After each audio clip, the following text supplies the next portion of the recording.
It really is interesting the way you frame that there's no purely natural disaster, even cancer. Wait, did he really just say that? There's no purely natural disaster, even cancer. What holy water have they been drinking? Are you drunk? Recently, we witnessed the brave souls of Sharon Dirks and Sean McDowell diving into the pool of teleological evil. That is, evil designed into the very fabric of nature. Trailing behind the grand trio of Darwin, Attenborough and Fry, they fixated on the joyous topic of river blindness. Yes, the world is very splendid, but it also has in it insects whose whole life cycle is to burrow into the eyes of children and make them blind.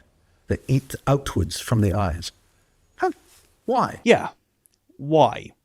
River blindness is a devastating disease in which, following their heavenly GPS, God's marvellous microscopic parasites head for the eyeballs, robbing the victim of sight. Talk about an eye-opening experience, huh? Why did you do that to us?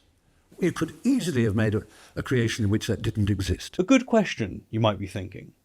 Well, no. Not according to our apologists, who hand-wave this question away with ease. River blindness is entirely preventable by wearing suitable clothing and by having the appropriate medication. Yeah, you're kind of missing the point there, Sharon, just by a lot. But I've explained why in the vid linked below. What I want to talk about today is the dance of Sean and Sharon into the realm of natural disasters, because, you know, nothing says divine plan like earthquakes, tsunamis, and forest fires, huh? So it really is interesting the way you frame that there's no purely natural disaster, even cancer. There's no purely natural disaster. That is quite the claim, my fellow apes. I can understand, of course, saying that some natural disasters are made worse by human actions, but to insist that there's no purely natural disaster strikes me as an impossible statement to back up. There's no purely natural disaster. I mean, take the Permian-Triassic extinction, in which an insane 96% of all marine species and 70% of terrestrial vertebrate species went extinct. How, precisely, are we in any way responsible for this 250 million year old natural disaster? What apple did we pick that caused that earthquake? So, this is going to be, by my lights, an insurmountable claim to back up. But don't worry, we're not going to move on yet. Sean additionally claimed that there's no purely natural cancer. Even cancer. Unlike natural disasters, which are sudden catastrophic events caused by natural processes of the earth, cancer is characterized by uncontrolled growth and the spread of abnormal cells in the body. In both cases, there are environmental and lifestyle factors that can exacerbate, but to claim that every instance of both is caused by human action is going to be remarkably difficult to back up. Now, by raising this, we're not blaming cancer victims, but we're looking at what choices are made to put in pesticides or food or water, things like that we don't even understand.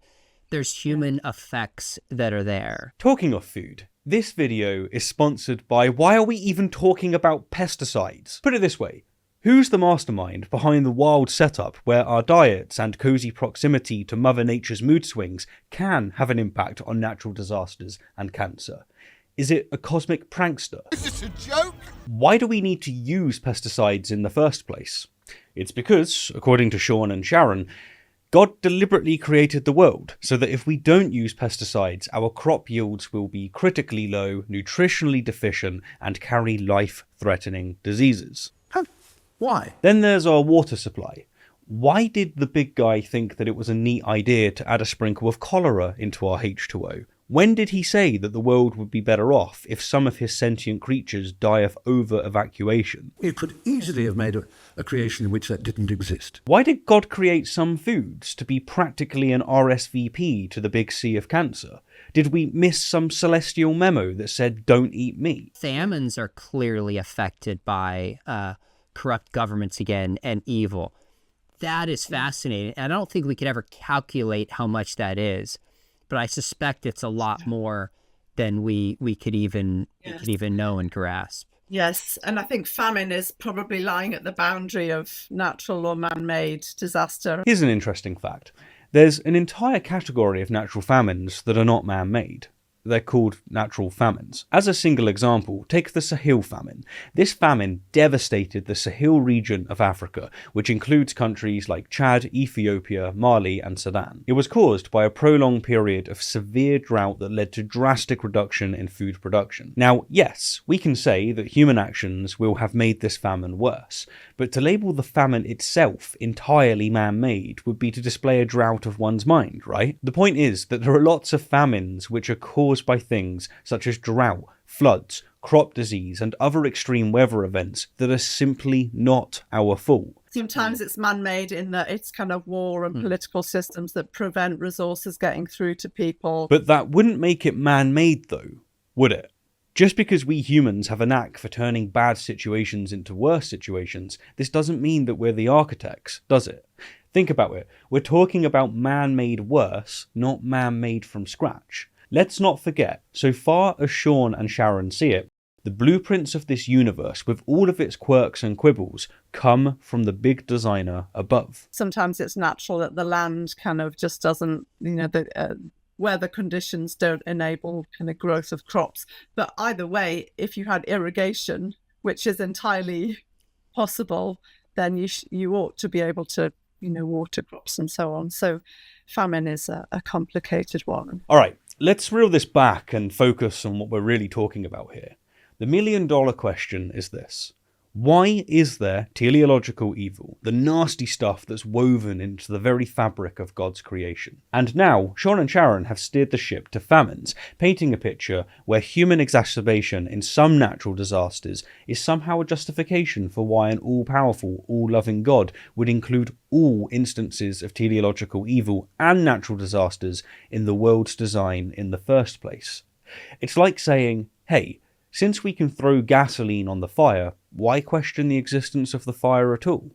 This is missing the point. The conundrum is, why is there a fire to begin with? Well, another way that we might be more vulnerable to natural disasters is because we have lost an ability to read the signs of nature. Sharon goes on to give the example of a volcano, explaining that when a volcano is about to erupt, we humans can read the signs to avoid catastrophe. They look at the locusts. When the locusts start coming out of their crevices in their house, they know that it's time to leave. So the claim that locusts pop out of their hidey holes just before a volcano erupts is not backed up by science, or at least I couldn't find anything that backs it up, and Sharon didn't provide any evidence herself. But sure, we can take her wider point, and that is that there's geological and seismic giveaways.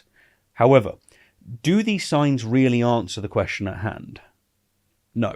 First off, our ancient forebearers were in the dark about all this fancy geology stuff. They had no divine memos, no God-given cheat sheets, and so how on earth were they supposed to decipher these cryptic, wordless signs? And especially when the volcano was underwater and thus the village was walloped by a massive tsunami. I mean, did fish start flying a week before or something? Look like flying fish. Second, let's say that we've always had the codes of life, and that if we had only paid sufficient attention, then we would have spotted the signs, packed up, and hightailed before the volcano sung the song of its people. Great, right? Well, no, not really. Yes, we would have avoided the bomb, but we're still going to choke on its embers. Our village is toast, our crops a memory, and starvation is kicking in our now non-existent door. And if you want to complain about us building a village near a volcano in the first place, then just recall that 1, volcanoes don't knock on our door and warn us several decades before they go boom. And 2, even if they did, volcanic eruptions often cause catastrophic damage to settlements great distances away. Dinosaurs living in the Indian Ocean would have had no sign and no means to prevent the meteorite and the following volcanoes and tsunamis that would eventually come and hit them on the other side of the Earth. So, how, again, does this answer from Sean and Sharon address teleological evil? It doesn't. And now they're downplaying natural disasters. Even cancer. So that somehow it's in some way the victim's fault. This is Apologetics. Many of the apologists that I have been so fortunate to be around are incredibly kind individuals, but they are poisoned by their religion to say absolutely atrocious things. They are so desperate as to not concede any ground to non-believers that they will obfuscate objections and deride with drivel. And they have to do this, because it's only under this rubric, in which the non-believer has absolutely no reason to be a non-believer, that the eternal threat of the lake of fire is anything but abject evil. What kind of God is he? It's perfectly apparent that he is monstrous, utterly monstrous, and deserves no respect whatsoever. The moment you banish him, your life becomes simpler, purer, cleaner, more worth living, in my opinion.